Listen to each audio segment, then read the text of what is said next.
Good evening and welcome to the East Gippsland Shire Council meeting of Tuesday the 15th of July 2025.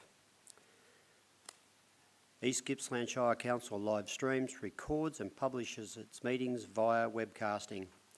These recordings are available for viewing by the public by following the link on Council's website. During the meeting, any members of the public who are addressing the Council will have their image and comments recorded. No other person has the right to record council meetings unless approval has been granted by the chair.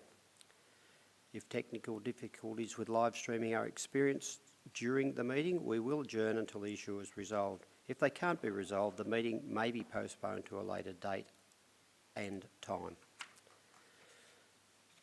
East Gippsland Shire Council acknowledges the Gannet, the Monero and Bidawal people as the traditional custodians of this land that encompasses East Gippsland Shire and their enduring relationship with country.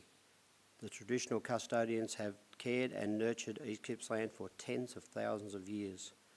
Council values their living culture and practices and their right to self-determination.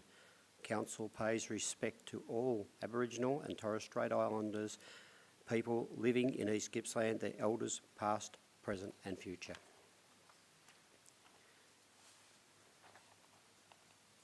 So at tonight's meeting we do have no apologies, so everybody is present.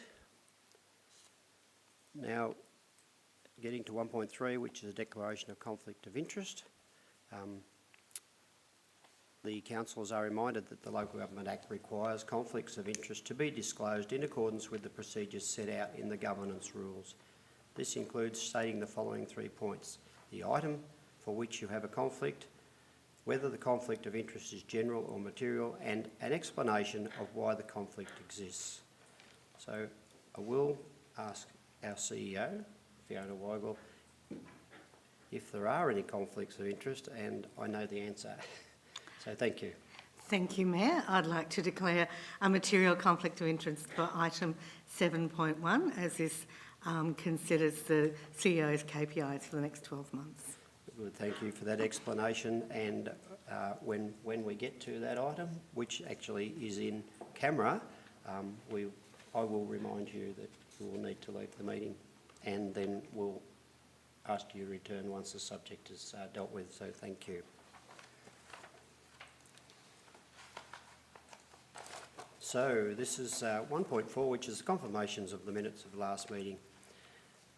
So do I have a mover to confirm the minutes of the council meeting held on Monday the 23rd of June 2025? So Councillor Buckley, and I have a seconder, Councillor Allen. I need to ask the question, but do you have anything you wish to say? No, thank you, Mayor. Good. And Councillor Allen? No, thank you, Mayor. All right. So would anyone else like to speak for or against? All right. I will now ask for a show of hands, all those in favour of accepting the minutes. Thank you, councillors. That's unanimous. The next council meeting is scheduled to be held on Tuesday, the 19th of August 2025 at the Corporate Centre at 273 Main Street, Bairnsdale, commencing at 6 p.m. Now, I'll ask Ms Weigel, do we have any requests for leave of absence? Thank you, Mayor. No, I haven't received no requests for leaves of absence. Good, thank you for that. 1.7 is open forum, so I would understand that we don't have anyone participating in that. So like in terms of petitions? We have no petitions, Mayor. But I do understand we may have a couple of questions of council, which is 1.7.2. That's right, Mayor. We have 2 questions of council, which have been asked to be read out. Good, thank you. So would you mind doing that, please? Sure. So both questions are from Mr John Butler-Cole, and I will ask Ms Sarah Johnson to come to the table as the General Manager of Business Excellence, as the questions fall into her area. The preamble for question 1 is 8 councillors indicated their support via Facebook videos for a 2% rate increase for the 25-26 budget. The figures advised in the approved budget indicate a compliant of 6.6% rise in income from billed rates and municipal charges. And the question is the council group aware that they have approved a 6.6% rise in rate income, which will be the average rates to be applied to rate notices for this 25-26 budget year? And I'd ask Ms Johnson to reply, please.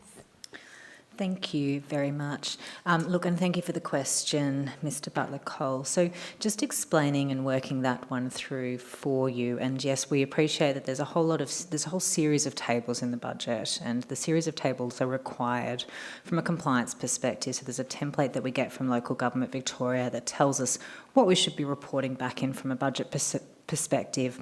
So the table that you're referring to, John, actually takes into account the growth and the supplementaries as well. So that's why you're seeing a different percentage figure. If you refer back down to table 4.1.1M, which is in the budget on page 40, if you've got a hard copy, or 42 if you've got an electronic copy, that actually goes through where we've cited the 2% of the compliance with the rate cap, the fair go rate cap system. I also wanted to offer the assurance that this is audited annually by the Essential Services Commission, and again I offer that we can show you where that's audited in the actual annual reports that the Essential Services Commission publishes on their website to prove the compliance. I also did put all of this in an email to you on the 25th of June, so sing out, of course, if you didn't get that email. Thank you, Ms Johnson. And Mayor, through you, the second question, and the preamble for this is, ratepayers and residents will receive no service benefit from this additional 4.6% increase in 25-26. As this equates to additional funds being added to the cash reserve, the full amount could and should be allocated directly to basic delivered service improvements. And the question is the council group aware that the increase in cash reserves closely equates to the 4.6% additional income above 2%? Is this rates increase being held unallocated in cash reserves as indicated in the publicised budget? And is this increase essential to boost the capital rate for future years? And again, I would ask our General Manager Business Excellence to reply to this question. Thank you. Yeah, thanks again for the question, and through you, Mayor. So I'll break the question down into a few different parts on this particular one. So when you're talking about the increase, I think what you're talking about is the increase in total equity. So that's the results from the budgeted operating surplus, which is the income minus the expenses, and then any adjustments that we have to statutory reserves, which is a separate section. So when you think about the statutory reserves, though, there's some non-cash elements in that, and so that's why you're going to see a different reflection from that cash reserve section in the budget. But I suppose going to the other piece of the question, when we talk about service standards and we talk about holding ourselves account to service standards, there's a few different pieces of publicly available information in regards to that. So the service standards that we report from an industry perspective are through the Local Government Performance Reporting Framework, LGPRF. They go into our annual report, and then they're also published on our Know Your Council, and that's all the councils across the state is recorded through that. So it's a public record of how we hold ourselves to account and how we measure our performance standards. Of course, they'll be presented to this particular council group as part of the annual report process, which will be in October, a bit later this year. Last year's, of course, are available on our website. Some other things that we've been actively doing to help improve and make sure that we're delivering service standards to a level that is best practice, or it meets the community's needs, is installing our Happy or Not terminals. And so the results that we've seen from the Happy or Not terminals that we've been moving from different services quarterly across the last, I think, 18 months, has seen reasonably consistent high levels of service reported back. So I think the lowest indicator we got from those was 78 out of 100, which is still reasonably okay, and obviously we'll look at improvements in that. But consistently at a lot of the services we're getting sort of 90 to 95 out of 100 from a Happy or Not index, which is really positive as well. So again, really, really happy to talk to you, Mr Butler-Cole, about those service standards and about where you think we should be making more service improvements, but did want to point out those publicly available pieces as well. Thank you, Ms Johnson. Back to you, Mayor. Yes, thank you to Mr Butler-Cole for his questions, and thank you, Ms Johnson, for those very detailed and concise answers. Thank you. So 1.7.3 are public submissions, and there are no public submissions received for tonight's meeting. 1.8, items for noting, and there are no items to be tabled at tonight's meeting. Notices of motion. There are no notices of motion for tonight's meeting. Deferred business. Again, there is no deferred business for tonight's meeting. And for item 4, which is councillor delegate reports, I encourage councillors to submit your delegate reports to be included in the minutes of this meeting. Thank you. So that brings us to item 5, officer reports, and 5.1.1 is construction of Slip Road Marine Precinct variation. So I would ask our General Manager of Assets and Environment, Mr Stuart McConnell, would you please come forward and present your report? Thank you.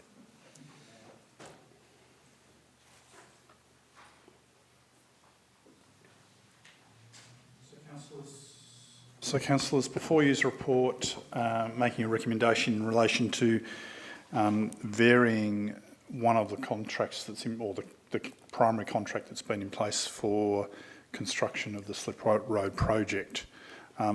Importantly, there is an existing contract in place that addresses the construction of the seawall, the jetties, the additional boat ramp, and so on. This report seeks a variation to also include within that contract the car park and drainage works, and those items were earlier in the conception of the project were intended to be dealt with by a separate contract, but for a range of reasons now it is most appropriate that they be dealt with, in our view, through a variation to the contract with Carter Marine.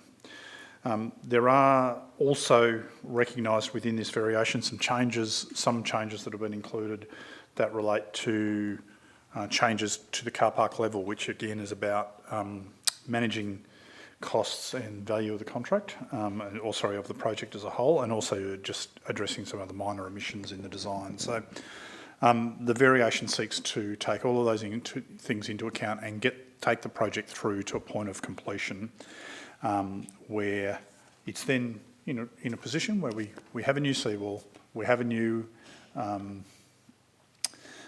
walkway which provides access to that and attraction in itself for in the Bairnsdale environment. It creates jetties with additional berthing within Bairnsdale and new car parking.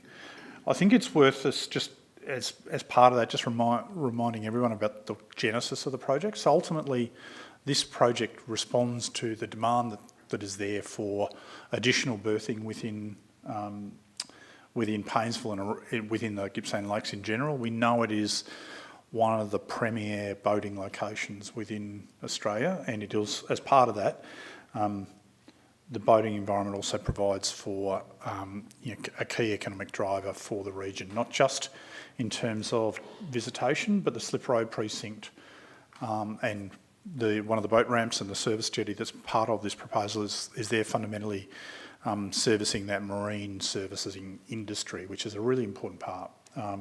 So yes, the project responds to that recreational needs, but ultimately there's an industry component to this, and there's a tourism visitor benefit to the project as well. So that's where, although given the project's been around for a little while, it's worth remembering those drivers behind it in the first place. What I would say as we get into this is also just to recognise that it is a project that's had its challenges, and as previously discussed with councillors, there's an intention to review the project and distill from that some learnings for us in management of future projects. But the focus here and the focus in this variation and the focus tonight really is about what we need to do to bring this project to a completion, to a functional stage that meets the requirements both of the grant but also in terms of the needs of users of the area as I said, with additional parking and berths, and also making sure that the drainage works in this area. And I think for anyone who knows the slip road area, you know that's an area that is subject to flooding. So we just recognise that. I think it's important to note, with the budget that was approved just a month or so back, the total allocation to this project overall and all its different components sits at just over $14 million in total now. And so the variation that we're talking about this evening fits within that overall project budget. So there's no request for additional budget allocations or similar. It's within the existing budget allocations that we're proposing. I would note that one of the things that has taken us a little bit of time to come to is to step through the requirements around the project, and specifically to step through some design changes which are intended to ensure the project is functional and workable and delivers the outcomes, but also does so whilst managing costs and so on. So one of the key things in that has been a revision of the level, the height of the car park construction area, and that's something that's been worked through with some of the local stakeholders and so on. So it's workable in terms of access from Slip Road into the car parking area, etc. But it also does manage the costs associated with the project. It does mean we need to manage the drainage carefully. So the drainage, this variation is covering off then the car park construction, stage 3. There will be of the car park. It covers off drainage works. It covers off some adjustments to the new boat ramp that's being built as part of the overall project, and also some tie-in and some works just to make sure that we get the proper connection between the seawall and the new car parking area, given the levels that have been adjusted. So that's broadly what the scope of works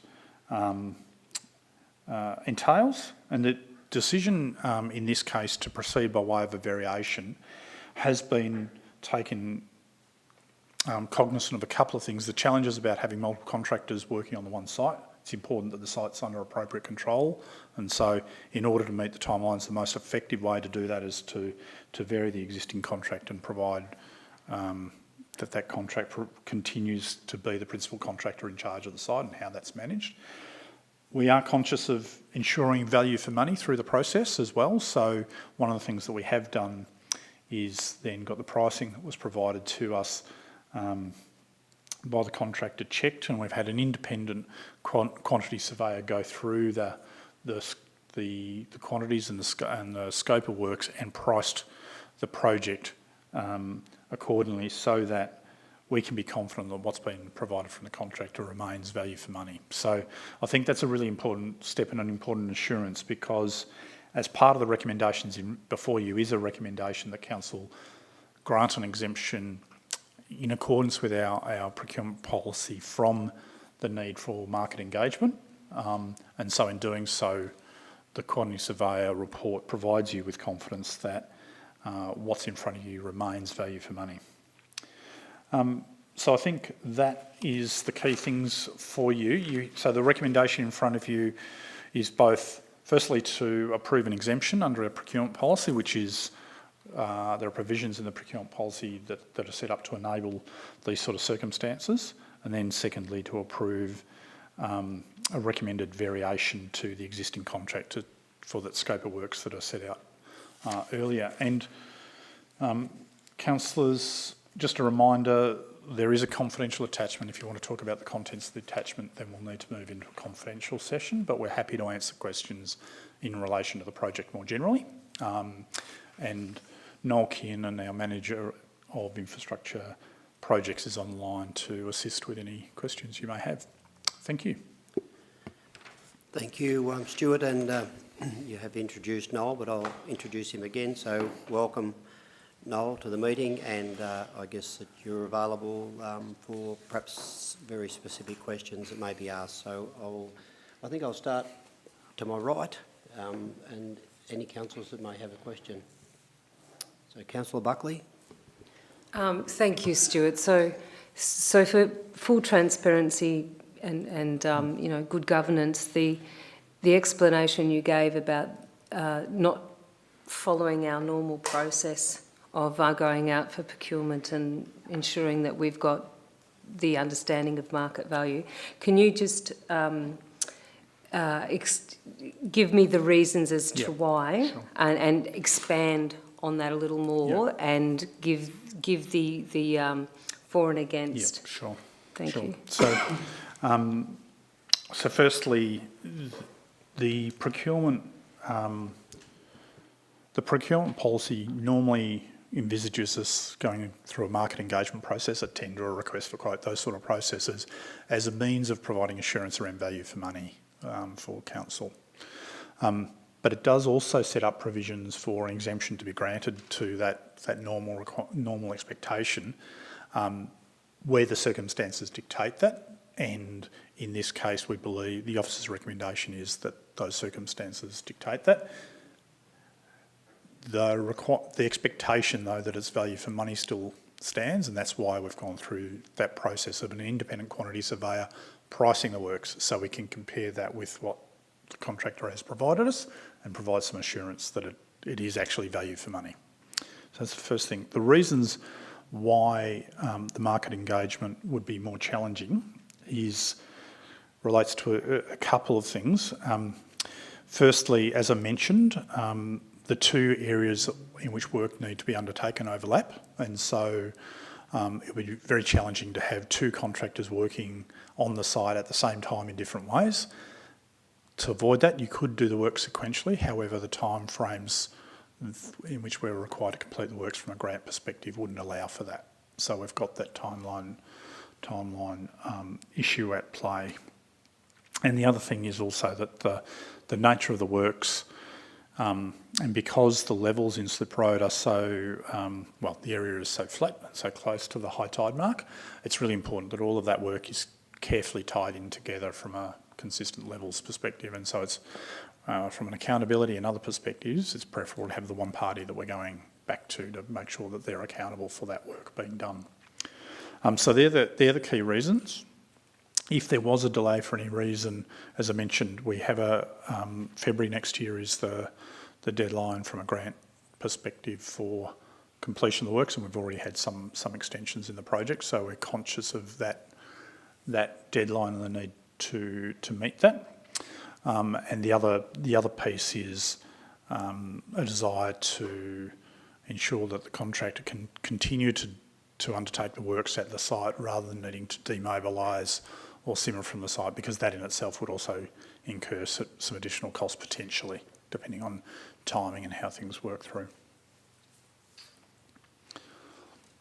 Am I able to have a supplementary question there? A quick one. I think I'll allow. Thanks, Stuart, for that comprehensive response. Has this particular contractor, have we had a good record on past works and and haven't had any problems in the past, so we're confident going forward? Yeah, thank you. Thank you, Councillor Buckley, and through you, Mayor. Certainly as a contractor we've used on other projects in the past and been satisfied. They're one of a couple of projects, a couple of contractors locally that do this kind of marine infrastructure work. Certainly one of the things that the contractor has worked closely with us and been proactive and cooperative in terms of working through the arrangements to try and expedite delivery of the project. Thank you. Councillor Davis, do you have a question? No? It's okay, no pressure, no pressure, just asking. How about you, Councillor Farquhar? Okay. Councillor Ashworth? Thank you. So, Councillor Eastman? I have a couple of questions. Thank you, Mayor. Through you. So, Stuart, the original contract was awarded in October 2021. And at the time, I understand there were 6.1 million in grants, plus a little bit expected of council, 150,000. Since then, there's been, from the background information 9 or 10 variations to contract, and now you're saying a total project cost of $14 million with $8 million from council. Are you able to give us a bit of a timeline of how that's panned out? Yeah, I think I'm happy to. We can certainly provide. I'll provide a high-level summary. Yeah.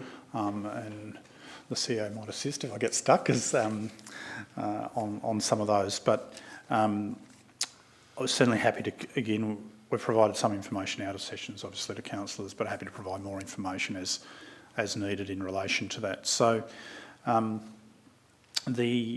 as is already on the public record, following the award of the contract in 2021, works commenced, and then there was a realisation that the design was not fit for purpose in terms of its stability with some of the geotechnical work, and so there was then there's a pause, a halt on the project, and a redesign, and then award of a contract variation, or effectively a re-award of the contract in December 23, and then that's really where we've been underway in construction since that time. There was an adjustment since that time since that time there's been a number of variations that have stepped their way through. Some of those were to address some minor issues with design that have arisen during the period. There was also a significant, a more significant variation, $200,000 worth of variation a few months back that enabled the backfilling of the area behind the wall. So we separated. That was originally intended to be part of the car park contract, but because of the importance of getting that piece of work right and backfilling behind the seawall as it was being constructed, we pulled that out as a separate variation a couple of months ago, and that's reflected in the record. So there was a number of variations through time, and we're now at that point where the size and nature of this variation and the scale of the accumulated variations means that it's appropriate that it's brought back to council for decision again. So it was council decision back in December 23 and brought back for decision now. Okay, thank you.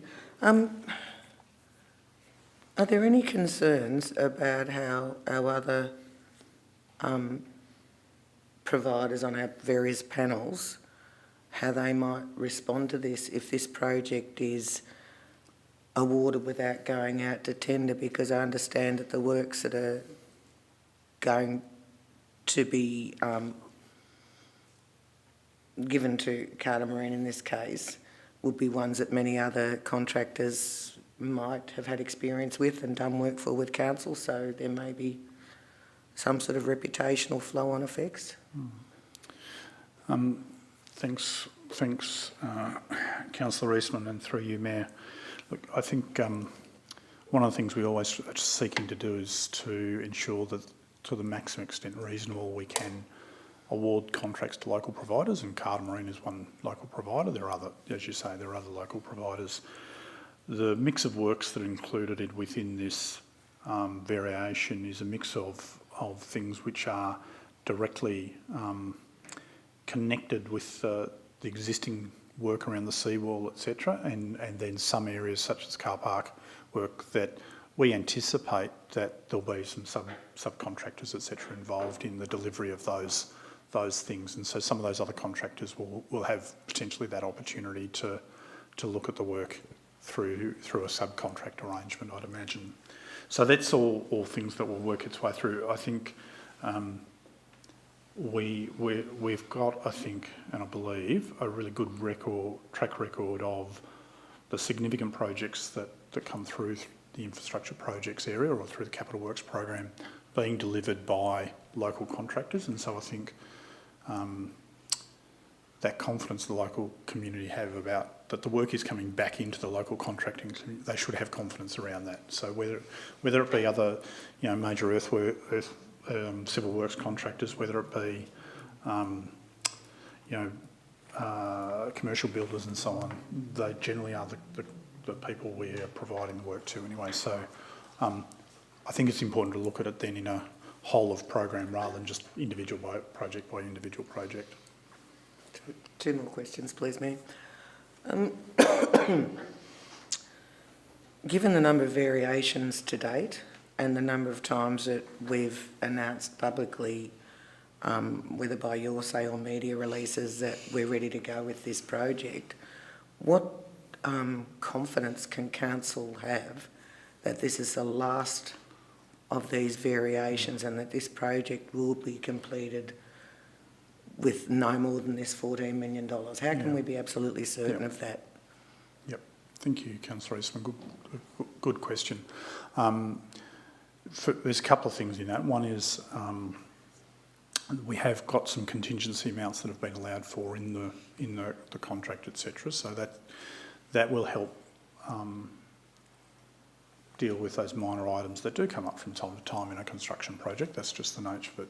But I think importantly within this one, we've been through a process of fairly careful and rigorous review of the design to ensure that it is able to be delivered in a reasonable way, and we are significantly progressed with those areas that have been subject to particular risks around the geotechnical stability of the ground, so particularly that seawall area and so on. So we understand those things much better than we did it previously. And in terms of the stability of the area in which the car park is to be constructed, we've had heavy earth moving equipment and trucks and so on already operating across that area. So we've got good understanding about the durability of those things. So I think it's the understanding of the project requirements and the conditions that from our work to date, together with that rigorous work the team have done to review the project, etc., that gives us confidence in terms of how we move forward. Thank you. And finally, Evanly, we've received about 6.1 million or whatever in project funding already.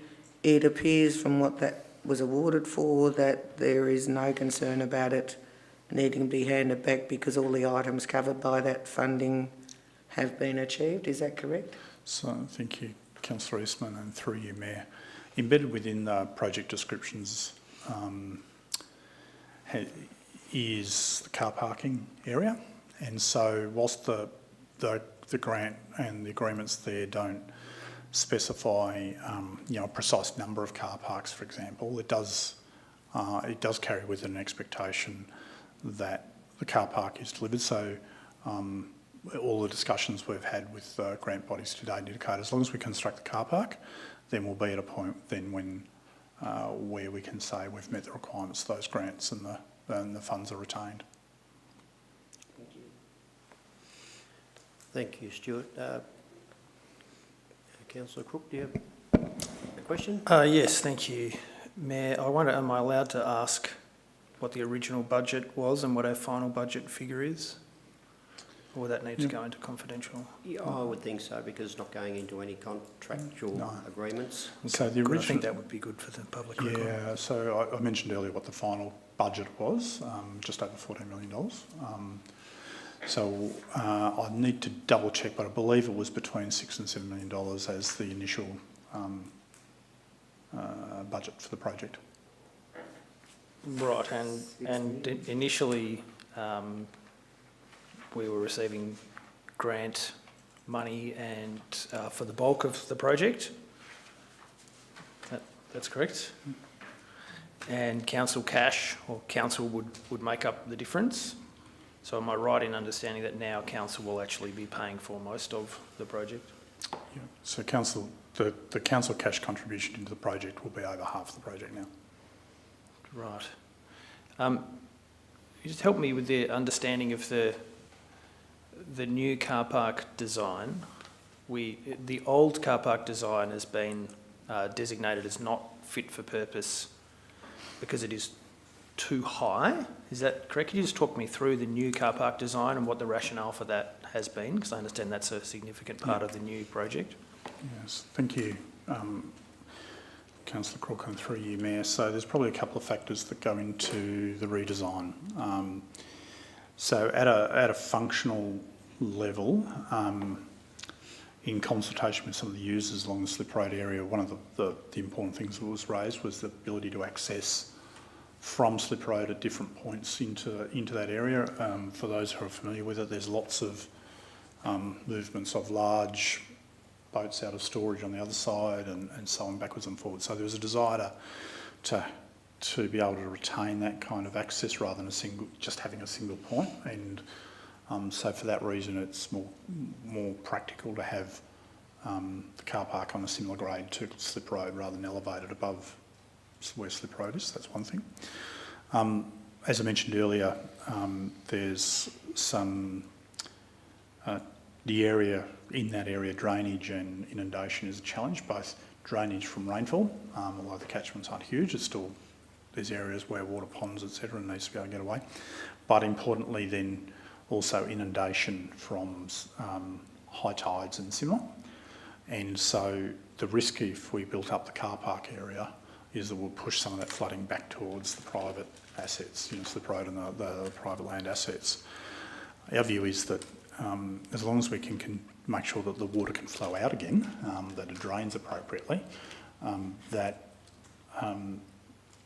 designating the car park area as the area that is inundated is probably a better outcome for everyone in terms of the lower risk, etc. That wouldn't happen if we raised the car park. So that's managing where the flooding occurs.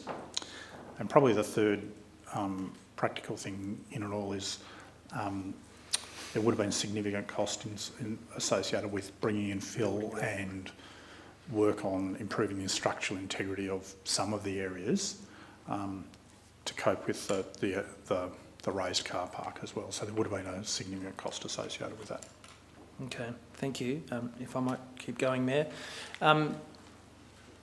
Acid sulphate soils, we know that they're relatively common in that part of the world around Paynesville. Canal development obviously had some issues with that back in the day. Are they still a problem for this project, and how are they being managed? Yep. Thanks, Councillor Crook. In the earlier design, there was an expectation that we were going to need to excavate significant quantities of acid sulphate soils, and as a result, then the opportunities for disposal of that are quite limited. Originally, it was thought that we'd be able to dispose of that at Duts and Downs. However, I understand now it needs to be transported back to Melbourne. So that's a challenging thing in and of itself. In that design, the reason why we were looking to need to excavate acid sulphate soils is because the material itself was not structurally stable. So it was not going to be able to bear the loads that were going to be placed on top of it. The redesign that we talked about not placing another 900 mil or so of fill above the existing pavement level, as well as creating a grassed area immediately adjacent to the seawall, reduces those significantly and effectively eliminates that need to excavate significant quantities of acid sulphate soil because of its structural properties. And so we've avoided that cost associated with it. I won't promise that there's not some acid sulphate soils that will be encountered through trenching and other things that, for placement of services and so on. However, the volumes are very significantly reduced compared to what they were in the original design. No, thanks for that. That's good. I know those original costs we were facing were certainly prohibitive. Just in relation to the timeframes for this grant, this is obviously a project that's had several extensions already, and maybe to Councillor Eastman's point too, I'm a little concerned that, despite the best of intentions, we'll try and work through the summer and to get this project acquitted and completed by the time the grant funding needs to be spent. Have there been any discussions with the funding body around potential for those timelines to be extended in the advent, albeit possibly unlikely that would be required? Yeah, thank you. I might ask Mr. Kiernan to assist there because he's been more directly involved in the negotiations with the funding body. Certainly the focus to date has been about negotiation through to February to allow us to complete the project. But Yeah, understood. Mr Kiernan, do you want to continue? Yep, thank you, Stuart, and through the Mayor. Yes, to that point, we have worked with the funding body very closely on this this project and to this point. So at the moment, we've negotiated a completion to February. We're very conscious of the weather and unforeseen, there may be some delays, but we are confident with the time frame we're able to meet that after the Christmas period. It's worth noting that subject to approval, Carter Marine won't be taking the traditional January 2 or 3 weeks off around the Christmas period. They'll have 1 or 2 days off, thereabouts, and then they'll continue with the work. And if in the event there was I think the funding body and the relationship we have, they're seeing traction and they're seeing a commitment to complete. And we would, by December this year, by late November, we will have a really good idea of our progress as we springboard into spring. So I'm very confident with the program. February, we will deliver. Thank you for that, and I'm pleased to hear that you're confident.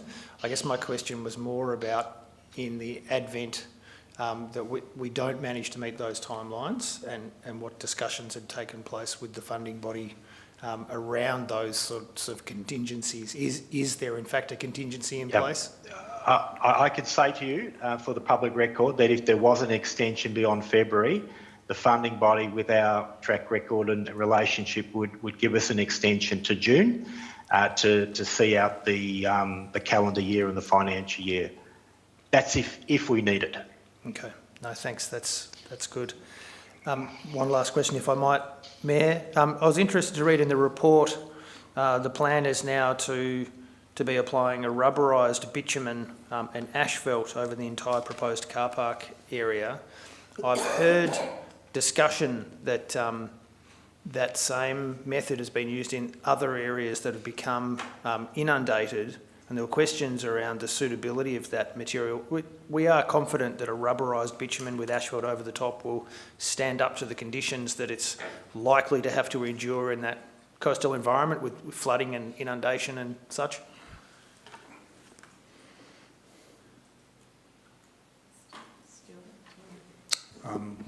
That question might be for Noel. Yes, I was making that assumption, but I need to pass it across to Noel. So thanks, Councillor Cook.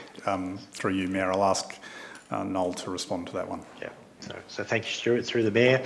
Yes, we did, to that earlier point, we did some compaction computations and work commensurate with this this approach for this car park treatment, and it'll stand up. It'll give us the lifespan we need to do this knitting work and be a value management and cost-effective approach. Absolutely. Okay, thank you very much. Thanks for those answers. Arthur, do you have any questions? No, thank you, Mayor. All right. So you've got your microphone on, Councillor Travascus. You've got a Thank question? you, Mayor. Just listening around and looking at data and stuff, it would appear that the main problem with this whole enterprise is the height of the sea wall. Am I right in believing that that's mandated by the state government? Thanks, Councillor Travascus, and through you, Mayor. Certainly the seawall as a key piece of infrastructure has been designed with the guidance around sea level rise, etc. in mind. And so it's consistent with the standards, etc. that are expected to be taken into account, and also with the context that the seawall itself is a very long-lived piece of infrastructure. And so whilst other work might happen on car parks and other things down the track, we want to make sure that the seawall is fit for purpose well into the future. So that's why it's designed at the level that it is designed at. Thank you. Thank you. Good, thank you, councillors. So there is a recommendation in the report, so do I have a mover?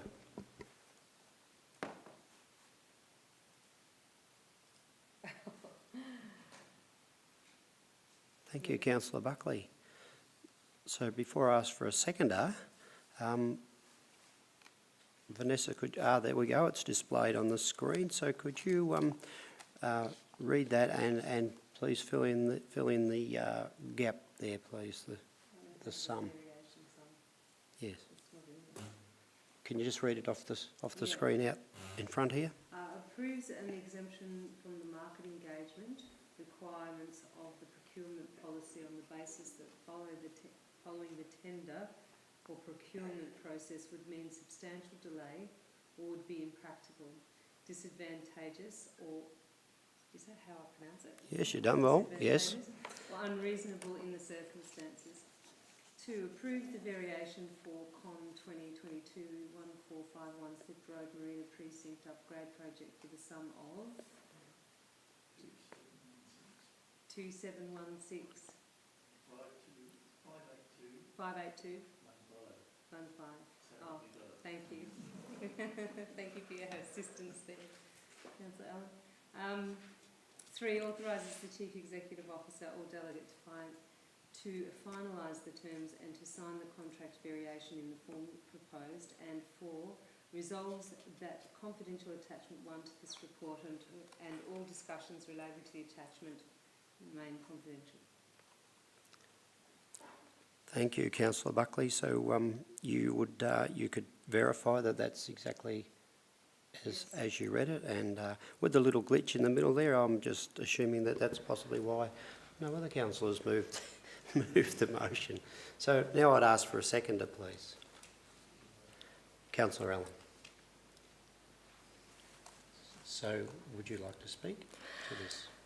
Yes, look, thanks, councillors. This is a really difficult project which has been represented in our lengthy discussions through briefings and around the table earlier today and this evening.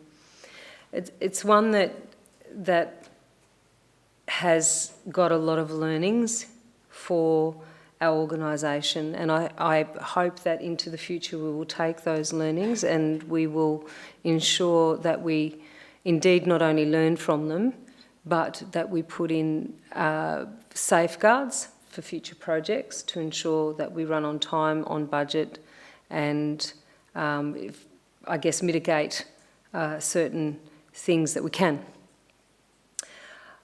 Look, I love Painesville. I spent a lot of time there as a kid. I've lived there myself in the past. I think this project will mean a lot to Painesvillians and to the people that use this area and for people who visit the area.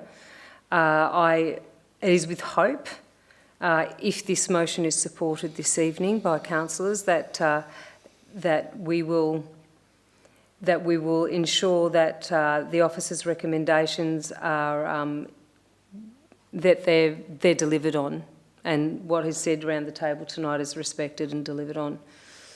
It's a tough one. We have to move forward with this, in my view, because if we don't, then we're going to incur more financial burdens onto the ratepayer's purse.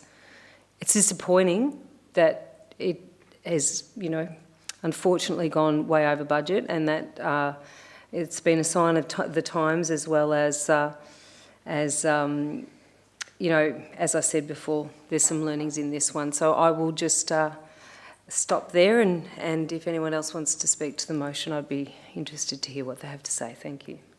Councillor Allen, your turn. Thank you, Mayor. Look, as Councillor Buckley said, this has been a wicked problem, I suppose is what you'd call it.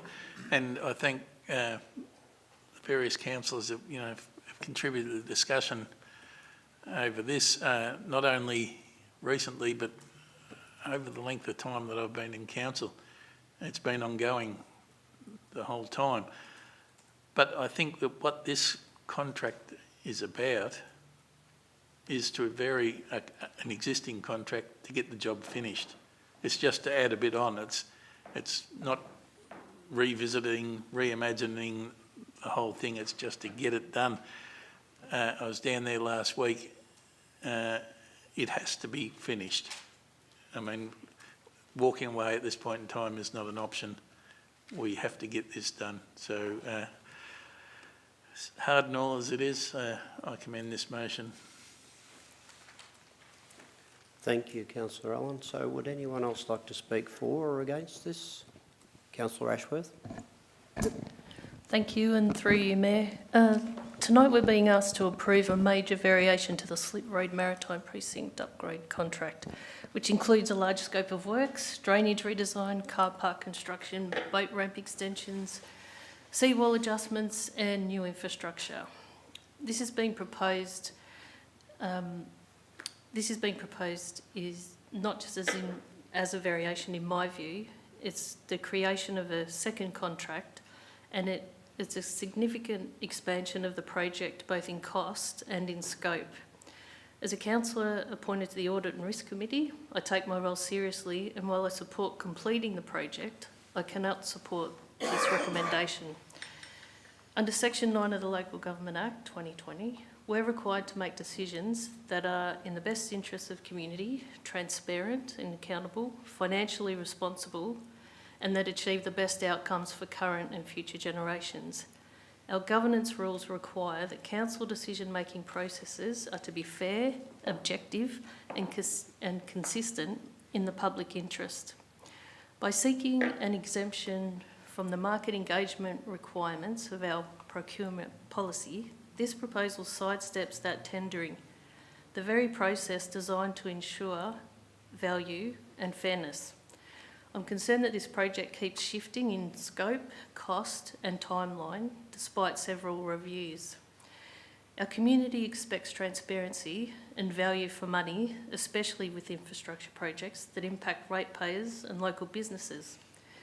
Residents and business owners have already experienced long delays and uncertainty about this project, and this still continues. Now we're being asked to move forward without an open market process, behind closed doors, using confidential costings and with very limited public visibility. This project has already suffered reputational damage for this council.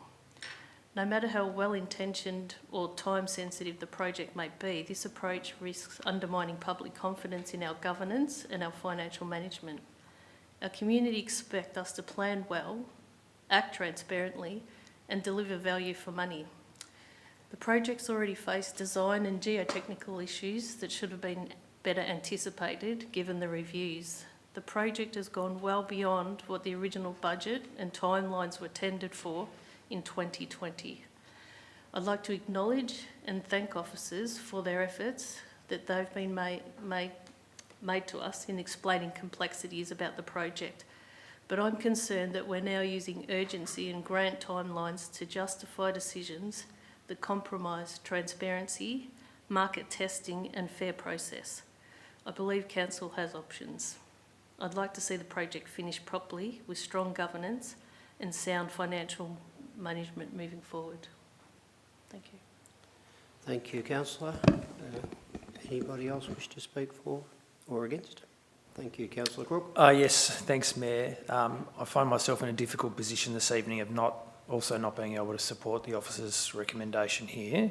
I share the concerns of Councillor Ashworth. Look, there's absolutely no question that this is a really important project and one that needs to be finished.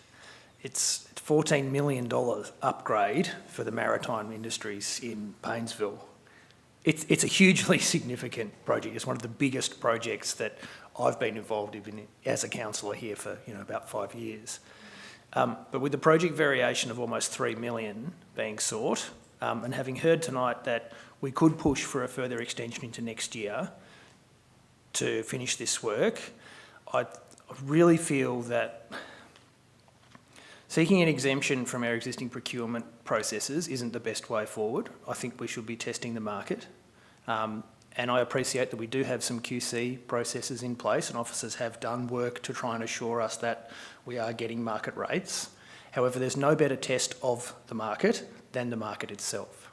So while I appreciate some of the local frustrations I've heard with the extended timelines on this project and the constantly being asked when it's going to be finished, even though this may lead to a further extension in the works, with the understanding that this is such a significant project for the area, I think it's really important that we get it as right as we can, and the best way to do that is through a market-driven process. I feel a bit strange saying that, even as I'm don't generally have huge faith in the market, But in this case, I think it's the right course of action, so I won't be supporting the motion. Thank you, Mayor. Thank you, councillor. So, councillor Eastman. Thank you, Councillor Crook and Ashworth. I think you've expressed pretty much what I think about the project too. I do believe I'm on the audit committee with Councillor Ashworth. I don't feel that I can, in all honesty, front the audit committee and say that this has been a process that I can stand behind. I believe we need to go to the market. We've got the time, possibly, according to Mr. Akin, I think it is till June. With our grant funding, we have the time to go to public tender. I'm concerned that we weren't given awareness of the urgency of this until a week ago, when it appears that these concerns were known well before this and they're already in the budget. It feels like we're being put under enormous pressure that we shouldn't be, and not given time to adequately interrogate things. I have a number of other issues with it. I do understand it's an important project for Paynesville, but when it was originally put forward, it was looked at just over a $6 million project with little council cash going to it. My understanding is that people from Paynesville might have found other ways that they might have wanted to have $8 million spent in Paynesville rather than on this slip project if there had been hindsight, which I realise we don't have. So yes, it's an important project for Paynesville, but there are many other things that Paynesville need as well. So not that that'll change, this project has to go forward at some stage and has to be completed, but I don't think that this is the right way to go about it. Thank you. Thanks, councillor Eastman. So as you move the motion, councillor Buckley, you have the right of reply, if you wish. Look, thank you very much, councillors, and it's sobering, the comments that you've shared with us, and to a degree I share those concerns as well. I think they're valid, and I want to acknowledge, the validity of what you've said. It's always a very difficult process being a councillor, coming into projects that have preceded you, or you've even been involved with before, and seeing things not going the way that you'd hope they would for a multitude of reasons. My reason for supporting this motion this evening is pretty clear, and that is if we and I do believe that we should have gone out to market on this, and it should have already been in the process and in the running prior to the officer's recommendation coming to us. However, in this circumstance, where we are now, if we delay this project now, it means a cost. There will be a cost coming with delaying this project, and therefore that will be an additional cost to getting the project finished.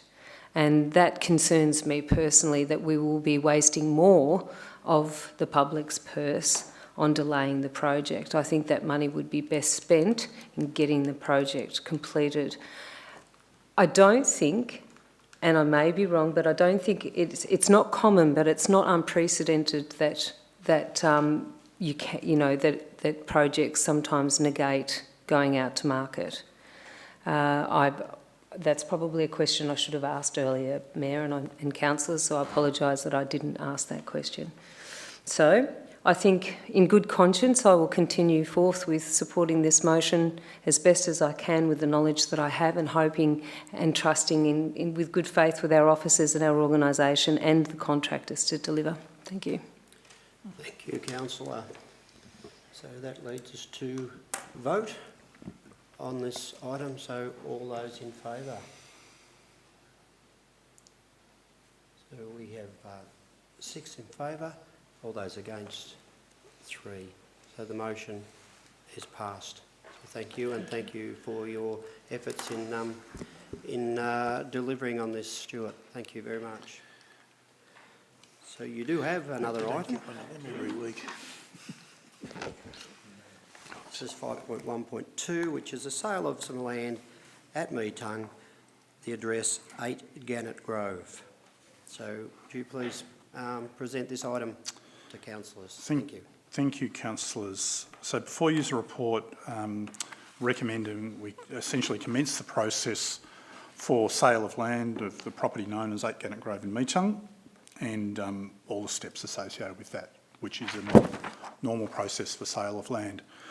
Importantly, I'd like to recognise the work of the property team in bringing this to this point. For those who aren't aware, parts of the Tambo Bluff estate were created with lots that were too small to develop, and so we were left in this circumstance where people were holding lots that were unable to be developed, and that's a blight both on that landscape and on council more generally. And the property team have systematically gone through a process of identifying owners, identifying when the opportunities are to purchase land, when that land is available to purchase, purchasing that, consolidating it into lots that are big enough to sell and develop, and then putting them back on the market. And I think we started with quite a large number of properties that needed to be worked through in this way, and I think we're down to about a dozen or so properties remaining. So some really good work from the team progressively over a number of years. And this is the last one. Oh, sorry, not the last one. This is the latest one to come through the system. So, councillors, before you is that recommendation that we now proceed to sell 8 Gannet Grove Metung, and you've got the recommendations specifically there that are in accordance with the normal process for selling land from local government. Thank you. Good. Oh, and I have Budima here, our Manager of Assets and Engineering, who has recently taken responsibility for the property team, to also assist with any questions you may have. Thank you. You beat me by that much. I was just about to introduce Budima. So, okay, councillors, you have probably questions, and I see Councillor Allen, you put your hand up. Thank you, Mayor. This property that's been amalgamated into one, there's no inhibitors on development of that?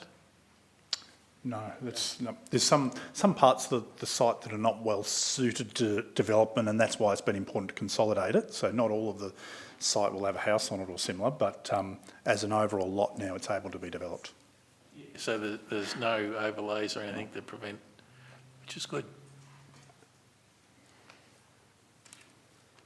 Any other questions, councillors? I see none. Would somebody like to move the motion? Councillor Cook, thank you. Seconder? Councillor Allen? I was looking that way, so... thank you for that, Councillor Cook. Would you like to speak to this? Yes, thank you, Mayor. Creation of allotments and property development. It's not something that councils always get right. And that is the case with these parcels of land. Historically, that they were created in such a way that it made getting planning approval to construct a dwelling on them, which was their intended purpose, extremely difficult, if not not possible. This recent consolidation seeks to make development of this land possible for residential use. That is the purpose that the land was originally subdivided for, but wasn't actually fit for purpose or able to be delivered on. So it's a good thing for us to do. I believe the people of Metung will be supportive of this, and I have no hesitation in recommending the officer's recommendation to the councillors here tonight. Thank you, Mayor. Thank you. Councillor Allen? Thank you, Mayor. Look, I think this is a good outcome in terms of the consolidation at Tambo Bluff, but equally it is a great opportunity for someone to get what I see as a very, very good block in a very good location. I think it's well done. Okay, councillors, does anyone else wish to speak to or for, I should say, or against this motion? No, good. I would just probably like to add to Councillor Cook's, it's a good use of council's policy on infill development without making another farm into house blocks. So it's good use of our new policy, so I support that also. So with no more questions, with no more speakers, I will put this to the vote. All those in favour? Thank you, councillors. That is unanimous. Now, we'll have a changeover of the senior officers, and Ms Johnson will come forward to do 5.2.1, which is to present on something new and exciting as a policy for this council. So it's a summary of councillor briefing sessions. So if you would like to introduce it, please.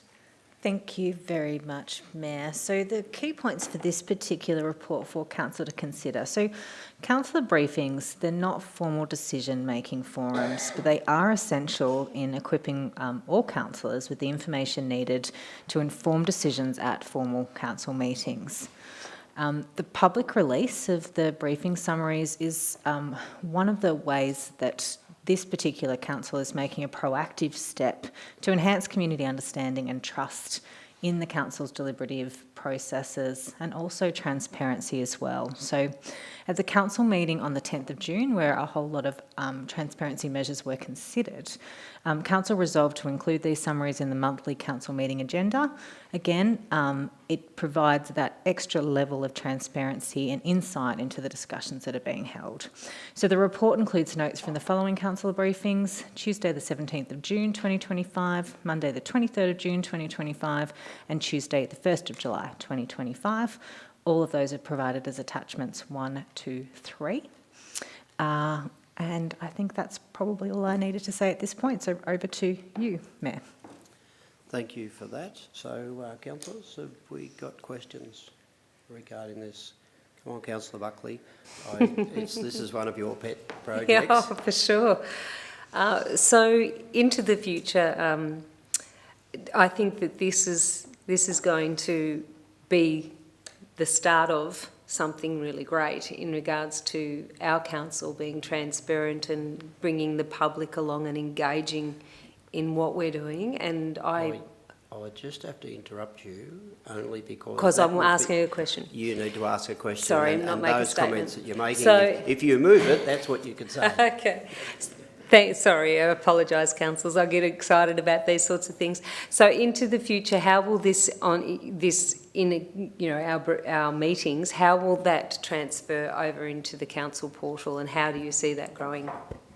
Yeah, thanks for the question, Councillor Buckley. It's a really good question, and I don't think we've quite got to the design piece on that yet. So, as you know, you approved the council or endorsed the council plan on the 23rd of June meeting, and one of the key initiatives in that council plan is the commencement of the development of a transparency portal. Again, there's a whole lot of other digital transformation pieces that need to happen before that. The critical one being the implementation of a new finance system, which we hope will go live in February next year.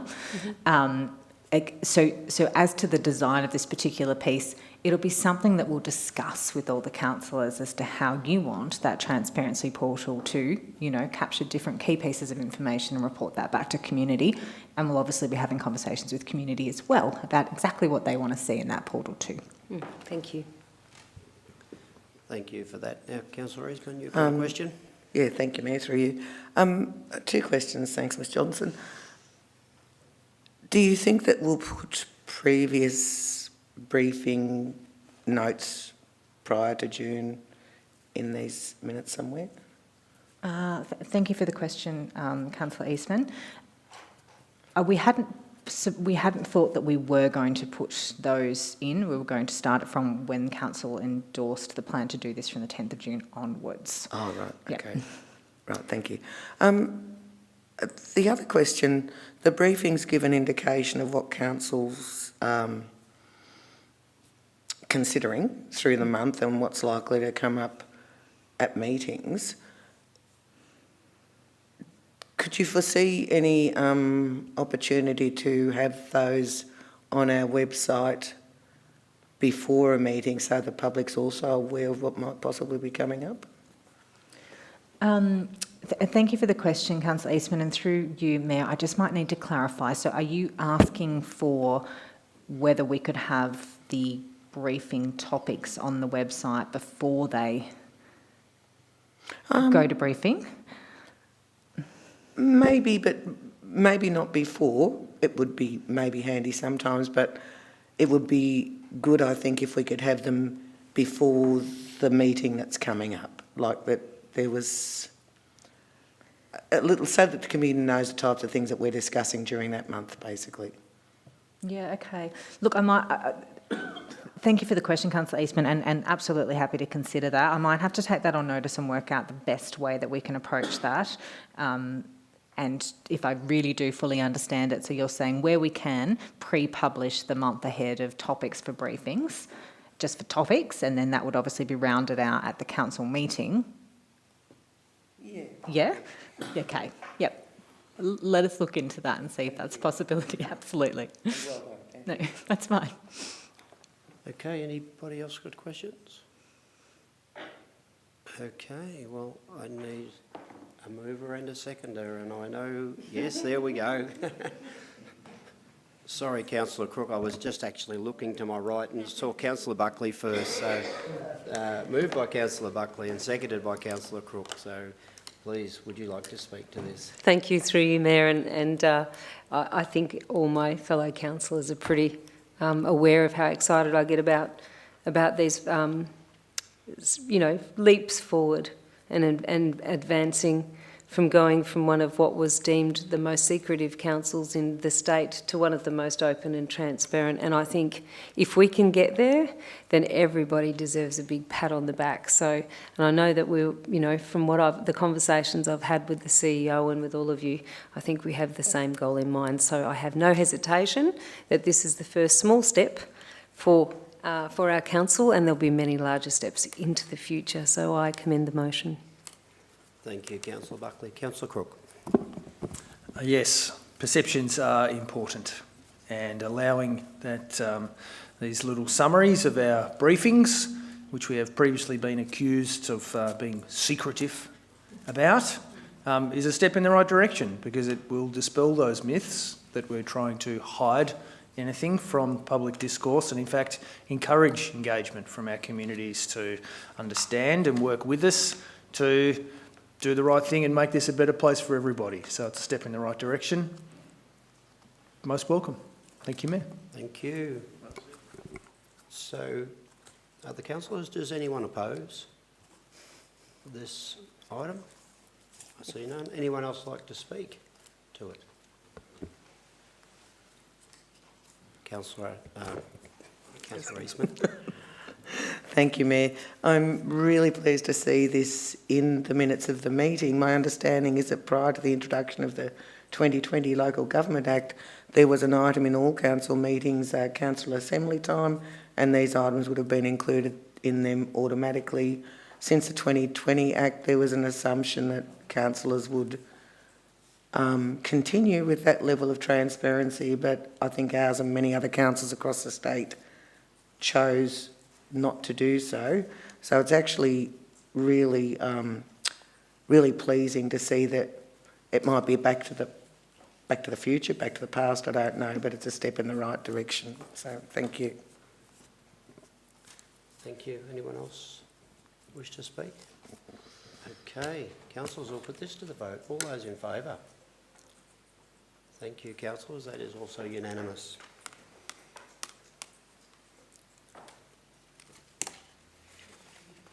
Just excuse me while I find the next page in my...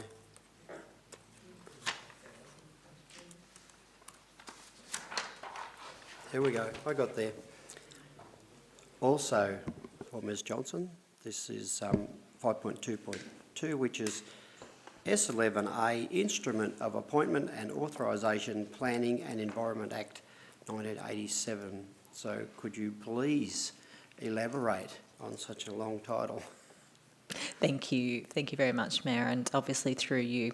So for this particular report, some key points for you all. So council officers are appointed as authorised officers to exercise statutory powers under various acts, regulations and local laws in accordance with what the role is and what the provisions are granted to them.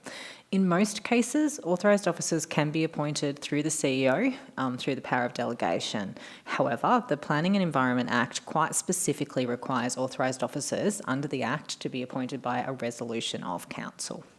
So whenever there's staff movements within the planning team, the existing Section 11A instrument needs to be reviewed, and it was last reviewed on the 17th of December which was 6 odd months ago, just to make sure that staff can fulfil the requirements of their role.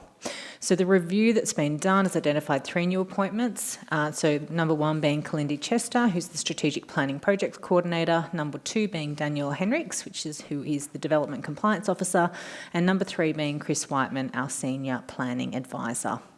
So the report, obviously from a governance perspective, also asks for council authorisation for the CEO to re-execute the Section 11 so that it reflects those changes, obviously, and that if it's approved tonight, it will come into force immediately, and it will remain in force until it's either revoked again by a council group or if one of the officers cease to be an employee of council anymore. Through you, Mayor. Thank you very much. So, councillors, you got questions? Through you, Mayor. Councillor What training Popper? do the... Sorry? You just missed me saying your name. Oh, sorry. Through you, Mayor. What training do the authorised officers undertake before they actually receive that endorsement? Yeah, thank you, Councillor Farquhar. It's a really good question. I might have to take that on notice and come back to you, but I know specifically when we're looking for, and if you think about the role that someone like Daniel Henriks is in as a Development Compliance Officer, the expectation would be as part of the position description that they would have experience in those sorts of roles, and I know that Daniel does certainly have experience in authorised officer roles in the past without going into too much detail and breaching privacy. But yeah, you're quite right. To maintain authorised officer positions, you do also need to have and keep completing ongoing training too. Thank you. Any other questions, councillors? I see none. So could I please have somebody move this? Councillor Crook, yes. Do I have a seconder? Councillor Allen. Good, thank you. So Councillor Crook, you'd like to speak to this? Thank you, Mayor. Briefly, yes, I will. Look, councillors, this is a largely procedural matter before us this evening. It simply authorises our officers to discharge their powers in the course of duty, which is a legal requirement under the Act. They have to be authorised in order to do what is expected of them in their requisite roles. So this is the part of the process that we have to approve to allow that to happen. So it needs to happen. Thank you, Mayor. Good, thank you. Councillor Allen? Mayor, I think Councillor Crook summed it up pretty well. Good side shift. Does anyone oppose the motion? Would anyone else like to speak to it? I see nobody. Well, I'll put the motion to the vote. All those in favour? Thank you, councillors. This is also unanimous. Thank you, Ms Johnson. Item 6 is urgent business, and you may wish to speak to this, Ms Thank you, Weigel? Mayor. Only to confirm that there is no urgent business this evening. Good, thank you for that. Now, leads us to item 7, which is confidential business. And we do have 2 items listed in the agenda as confidential business tonight. So, councillors, I need a motion for council to close the meeting to the public in accordance with section 66 and in brackets 2 of the Local Government Act 2020 to consider the following items. Item 7.1 is a personnel matter, and item 7.2 is council insurances. So do I have a mover? I see Councillor Buckley had her hand up before I'd even finished. So thank you for that. And do I have a seconder? Councillor Crook. Good, thank you. I have to ask the question. Do you wish to speak to this? No, thank you, Mayor. You don't have your mic on. No, thank you, Mayor. No, all right. So, is the motion opposed? No? All right. And nobody else wishes to speak, so I'll put this to the vote that we move into camera. All those in favour? Thank you, councillors. Now I'll just wait for our technicians to give us a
Well, thank you for that, and thank you, if there is anybody still out there online listening, for your patience.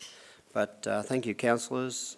This does conclude our proceedings for tonight's meeting, and thank you for those who did attend, the one person in the gallery, and thank you, officers, for all the work you've put into the meeting tonight. And I would now declare the meeting is closed at 7:49 p.m. Thank you. We are offline.